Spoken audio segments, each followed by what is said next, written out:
Dahil tumigil na ang ulan, ito po ang lutong pambakla na lulutuin natin ngayon. At ito po ang mga sangkap niya. Chicken, milk evaporada, potato, carrot Sprite, Del Monte pineapple, bell pepper, pepper, onion, garlic clove, magic sarap, and oil. Siyempre, ito po ang una nating step na gagawin, ang mapainit ng kawali.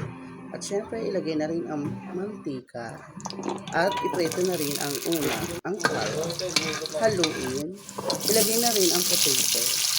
Haluin din natin ito para hindi dumikit sa kawali. Then, ilagay na rin ang bell pepper. Haluin din ulit. Then, ilagay na rin natin ang pepper na medyo buo. Haluin. Then, ilagay na rin natin ito sa isang lalagyan. Set aside natin siya. So, yan. Then, mag-isa na rin po tayo ng sibuyas. Haluin. Isunod na rin ang bawang. Haluin ng haluin. Then, ilagay na po ang manok ng bakla.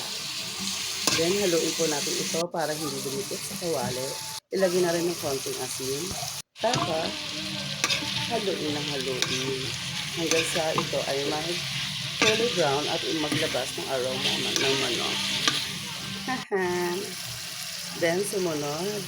Kapag lumabas na po ang aroma ng manok, ilagay na rin natin ang piniritong carrot, potato, and bell pepper. Then, ilagay na rin po ang pineapple, Sprite. Optional lamang yan. Siyempre, maarte tayo. So, lagyan natin yan. Then, haluin po natin ito ng haluin hanggang sa kumulo po ito. Yan. Hanggang sa kumulo, siyempre. Then, kapag kumulo na po ng bongga, ilagay na po natin ang milk evaporada at ilagay na rin natin ang magic sarap. Baka naman, pampalakas yun, oh. Then, haluin natin ito ng haluin hanggang sa ito ay maluto na ng 5 to 10 minutes. Then, yan na, kumukulo na.